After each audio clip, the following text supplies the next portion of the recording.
नमस्कार, Lalitpur live TV में आप सभी का एक बार फिर से बहुत बहुत स्वागत है। सनातन सांस्कृतिक संघ द्वारा आयोजित सनातन एकता यात्रा चौथे दिन झांसी पहुंची।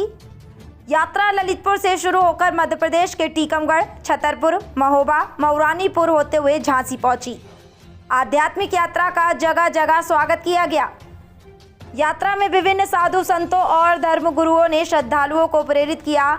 आज यात्रा झांसी पहुंची, जहां कार्यक्रम के बारे में बताते हुए सनातन सांस्कृतिक संघ की अध्यक्ष श्रीमती हरिप्रिया भार्गव ने पत्रकार वार्ता का आयोजन करके बताया कि हमारा धर्म हमें न केवल मानवता की सेवा सिखाता है, बल्कि आत्मिक शांति और सामाजिक एकता का मार्ग भी दिखाता है। आइए हम सब मिलकर सनातन धर्म की इस परंपरा को आगे बढ़ाएं। उन्होंने कहा कि यात्रा का प्रमुख उद्देश्य सनातनियों को एकता के सूत्र में पिरोने का है। उन्होंने बताया कि जब भी सनातनी बटे हैं, उनका नुकसान हुआ है। उन्होंने बताया कि यात्रा के माध्यम से वह 4 वर्ग, जिसमें वैदिक धर्म, जैन धर्म, सिख व बौद्ध धर्म को सनातन एकता में जोड़ने का प्रयास लेकर निकली है। उन्होंने बांग्लादेश में हो रहे हिंदुओं पर अत्याचार को लेकर कहा कि ये बंद होना चाहिए। अगर आज हम एकत्र नहीं हुए तो कट्टरपंथी लोग पुनः हमारी संस्कृति व हमारे धर्म के लोगों पर प्रहार करेंगे। उन्होंने कहा कि सनातन एकता यात्रा न केवल एक धार्मिक आयोजन है, बल्कि ये सामाजिक सुधार और सांस्कृतिक गौरव का प्रतीक भी बन चुकी है।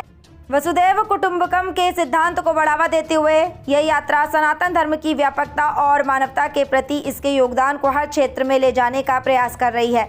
आज यह यात्रा झांसी कुमुक्ता काशी मंच पर पहुंची, जहां साधु संतों ने अपनी सहभागिता दर्ज कराते हुए हर सनातनी से इस मुहिम को सफल बनाने की अपील की है। कार्यक्रम में सांस्कृतिक संघ की अध्यक्ष श्रीमती हरिप्रिया भार्गव, कमल सहगल, राष्ट्रीय संयोजक राजेंद्र कुशवाहा व मनोज जैन आदि मौजूद रहे।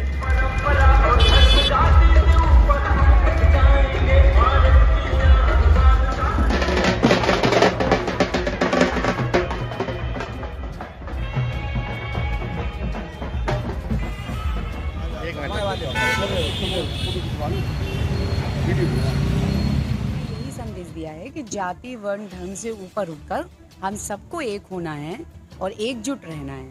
हमें किसी भी तरह की राजनीतिक या धार्मिक षड्यंत्रों में नहीं आना है। हमें श्रद्धा, शांति और शौर्य, जो सनातन की 3 विशेषताएं हैं, उनको अपनाना है अपने जीवन में।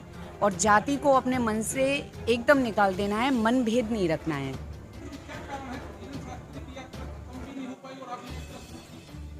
जी, मुहूर्त अच्छा होगा 29 तारीख का, इसीलिए उनकी समाप्त हुई, हमारी शुरू हुई। और मुझे लगता है सनातन एकता यात्रा, ये जिस उद्देश्य की जाती है या जैसा ये यात्रा है, तो ये प्रवाह चलता रहना चाहिए। किसी की समाप्त होती है, कोई शुरू करता है। सारे सनातनी बहन भाई अपने अपने क्षमता अनुसार सहयोग कर रहे हैं और अपनी योग्यता अनुसार उसमें अपना योगदान दे रहे हैं। झांसी एक ऐतिहासिक स्थल है और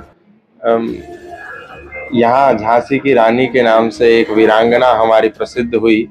वर्तमान में इस देश में जातिवाद के संदर्भ में पूज्य धीरेन्द्र कृष्ण शास्त्री जी ने भी एक यात्रा निकाली थी और अभी एक यात्रा हरिप्रिया जी ने निकाली है। तो ये जो छोटी छोटी यात्राएं हैं, बड़ी बड़ी यात्राएं हैं, देश के कोने कोने में हो रही हैं, उस यात्रा में झांसी एक ऐतिहासिक स्थल के रूप में विख्यात होगा आने वाले समय में, क्योंकि अभी हाल फिलहाल में 2 यात्रा निकली और दोनों ने झांसी को टच करा है। तो ये जात पात, छुआछूत, ऊंच नीच, भेदभाव, इसको मिटाने की यात्रा के संदर्भ में यहाँ पर आना हुआ था। और सनातन धर्म के लोग जो विभिन्न धड़ों में बटे हुए हैं, विभिन्न पंथों में बटे हुए हैं, विभिन्न जातीय भेदभावों में बटे हुए हैं, उन सबको एक करने के लिए, पिछड़े और बिछड़े सनातनियों को गले लगाने के लिए ये यात्रा थी। इसमें हम सब सम्मिलित हुए। आपकी भी सनातन यात्रा निकली, शास्त्री की भी सनातन यात्रा निकली, अलग अलग क्यों? अलग नहीं है, एक ही है। धीरेन्द्र शास्त्री जी के साथ हम थे पूरे। उसी टाइम उनकी चल रही, उसी टाइम आपकी नहीं, उनकी समाप्त हो गई। उसके बाद इस यात्रा का प्रारंभ हुआ। अगर आप देखेंगे तो उनकी 29 तारीख को समाप्त हो गई और वो समाप्त नहीं हुई। वो यात्रा निरंतर चलती रहेगी और तब तक चलती रहेगी जब तक इस देश में एक व्यक्ति के मनस पटल में भी जातिवाद नाम का विष रहेगा। तब तक देश के विभिन्न कोनों में ऐसी अनेक असंख्य यात्राएं चलती रहेंगी। बांग्लादेश में बांग्लादेश में जो हिंदुओं का नरसंहार हुआ है वो सनातन धर्म के लोगों की जो मूर्खता है, जातिवाद, इसी के कारण हुआ। हम लोग विभिन्न धड़ों में बटे रहे, आज बांग्लादेश में हिंदू अल्पसंख्यक हो गया। भारत में जो अभी हो रहा है वो बांग्लादेश का जो वर्तमान है वो भारत का भविष्य ना हो जाए, इसीलिए इस प्रकार की यात्राओं को निकाला जा रहा है विभिन्न संगठनों द्वारा। और आप बांग्लादेश में देखिए, जो आवाज भारत के संत उठा रहे हैं वही आवाज बांग्लादेश के चिन्मय प्रभु ने उठाई और उनको जेल में बंद कर दिया।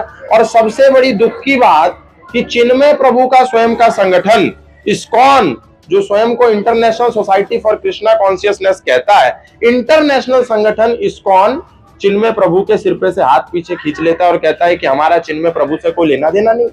ये हम लोगों को क्या हो गया? हम लोग अपना लालच, अपनी ढपली, अपना ढोल बजा रहे हैं। ये मैं समझता हूं कि बड़ा दुख है हमको। आज चिन्मय प्रभु के साथ खड़ा होना चाहिए देश के हर व्यक्ति को। हम ये कहेंगे कि वो हर संगठन का आदमी है, वो हर सनातनी संगठन का आदमी है जो सनातनी की आवाज उठा रहा है। तो इस्कॉन ने ये अच्छा नहीं करा। मैं उन लोगों को कहूंगा, परमपिता परमात्मा इस्कॉन के लोगों को सद्बुद्धि दे कि वो चिन्मय प्रभु के साथ आकर के खड़ा हो। और मैं भारत के माननीय प्रधानमंत्री जी, गृह मंत्री जी से भी कहूंगा कि इस विषय में हस्तक्षेप करें और चिन्मय प्रभु जी को न्याय दिलाएं, जो सनातनियों की आवाज बनकर के बांग्लादेश में उभर रहे हैं। इस वीडियो को लाइक करें, हमारे चैनल को सब्सक्राइब करें और बेल आइकन जरूर प्रेस करें